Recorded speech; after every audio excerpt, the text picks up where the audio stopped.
Welcome to Richard Scale Modelling. This is part 6 of Wingnuts Sopwith F1 Camel. Scale is 132. In part 5 I placed on the bottom section of the wings. So in part 6 I'll be placing on the top section of the wings. So let's jump into this and see how well I get on. I'm starting off with the Vickers Mark 1 guns. Now these are very small. My camera is really having issues picking up the detail. I've tried zooming in, but it just didn't work. I'm afraid. So this is the best quality I can get on the video front for these. But essentially, it's just two halves placed together to make up the gun. And each gun has a gun sight at the end, and that's a photo etch part, and it's just cemented off using normal PVA glue. PVA glue works well for photo etch parts, just takes a little bit longer to dry than normal cement or of course super glue. Super glue works fine, but it doesn't create a perfect bond, and if you knock it, it could actually come off. That won't happen with PVA glue. Next, I'm making up the petrol pump bracket that sits on the frame. Now this was extremely difficult to do. The photo etch part was tiny and it had to fit onto the framework of the actual moulded plastic part, and enabling it to get clamped onto the actual wooden frame that it's going to be going onto. So you're creating a wedge as such. As I said, it was quite fiddly and difficult work. Onto the engine cowl, and it's XF16 flat aluminium from Tamiya, and this is for the inside of the engine cowl. Next I'm placing on the wing struts, and they were painted in Revel Aquacolor 382 wood brown. It's important to note that these struts should only go in a certain way as well. On the struts there's one part that has to be painted differently, which is Tamiya's X10 gunmetal that is getting painted in. I'm not sure what this actual part is for. It just points out from the forward facing strut. I'm also using the gunmetal colour for the pump, well, the petrol pump bracket, which I made up the photo etch parts. The actual fan part of the pump is painted in the Revel Aquacolor 382 wood brown.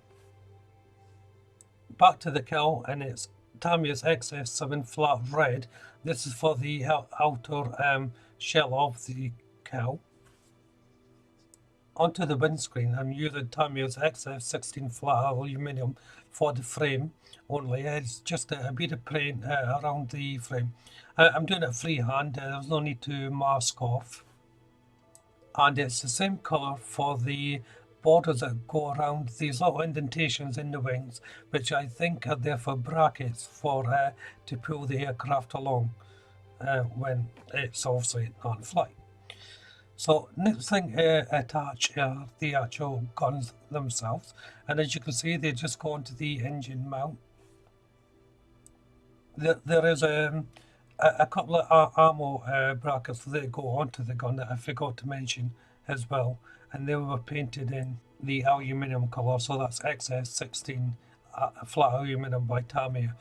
Now when I'm placing these on, I had to be careful to line these up properly. It may be wise just to have a dry fit if you're ever doing this, just to make sure everything fits.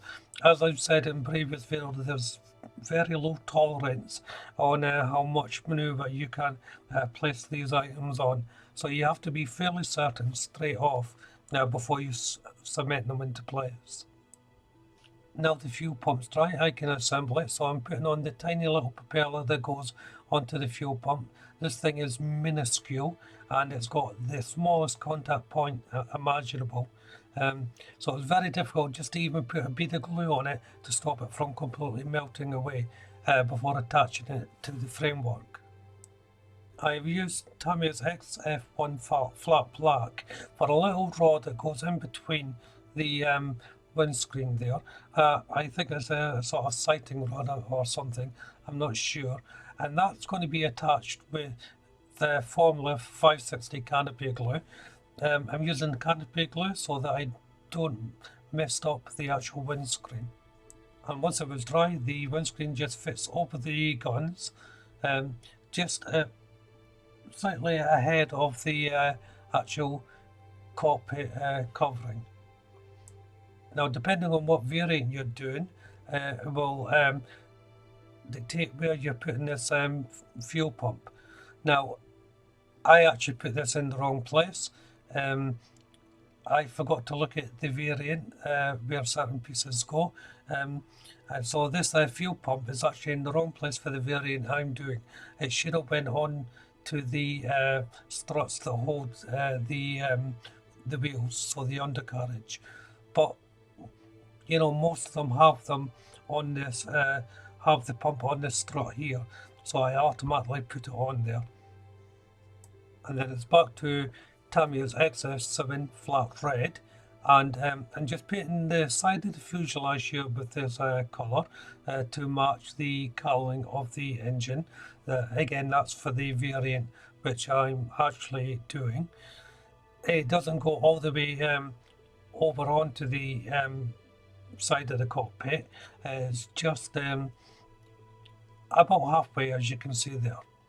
So now I'm going back to the wings, and I'm placing in the well, I'm drilling out the holes for the rigging, sorry I should say, and this is for the top part of the wings. So it's the same process I'm using for the bottom parts in prep for the rigging. I'm using Tamiya's XF55 deck tan. This is for the underside of the wing. Now, it's easier if you paint them now when you're doing a biplane, instead of waiting until they're actually in place. It's just well, it's just easier. I know a lot of people build these then paint them. I prefer to do it this way. It just saves a lot of time and a lot of stress trying to build it properly and paint it properly. So I mean, do what obviously makes you feel right, but this is just the way I do it. For the middle part of the framework here, I'm using Rebel Aquacolor 382 Wood Brown, or just wood, and this is going to be for the underside and the upper side as well. And for the lower top side of the wing, it's XF10 Flat Brown by Tamiya, and again, I'm painting these before I actually place on the top wings. As I said, it just makes it easier in the long run. So as you can see there, I'm painting it, and I'm using a flat brush here, and this avoids too many streak marks. But to avoid streak marks, make sure that the paint is thin and have a very light touch when you're painting it. Don't dig your paintbrush in, you will definitely get streak marks then. So as you can see, everything is painted, and the next part now is to place on the wings. So now I've turned the model upside down, and I've elected to place the middle section on first onto the struts. This could be a very, very tricky process trying to get everything in place. Everyone has their own way of doing these, but I opted to try it this way. And I should point out, maybe not the way to go. I should have built the wings up first before placing them on. You can see there that the bottom wings are still unstable. They will become stable once they're attached to the top wings. And remember, that was because I removed the supporting bar to get it to fit over my framework. So I'm now placing on the other two parts of the wings. Now they fitted quite well, they just slotted in, and that way I was able then to use my tweezers and guide the struts in. So I'll just change the camera angle so you can see it there. Unfortunately my hand does get in the way a little bit there, but you can see me just pushing in the wing initially to connect them. Obviously I done this once it was dry, and then once I was happy with that, it was just a matter of pushing the actual bottom part wing onto the top wing to connect the struts. And then I just added a weight at the end of it, just so it didn't bounce back up. So it all worked out fairly well, but when I took the plane over, it did have a slight gap in issues. The wings bent slightly out of shape on the top, so you can see here. So I'm having to use a little bit of filler just to close those gaps. And that's why I really should have built the wing before placing it on like I did. I've done it in the past like this and it's been okay, but this has been a lot smaller scale, so maybe that's why. So if you haven't done so already, why don't you check out the channel for my other builds. If you subscribe to the channel, make sure you hit that notification bell and you'll be kept up to date of all my upcoming builds, including this one of course. Don't forget to share the video, hit that like button and of course leave a comment. But for now, thank you all very much for watching. Bye bye.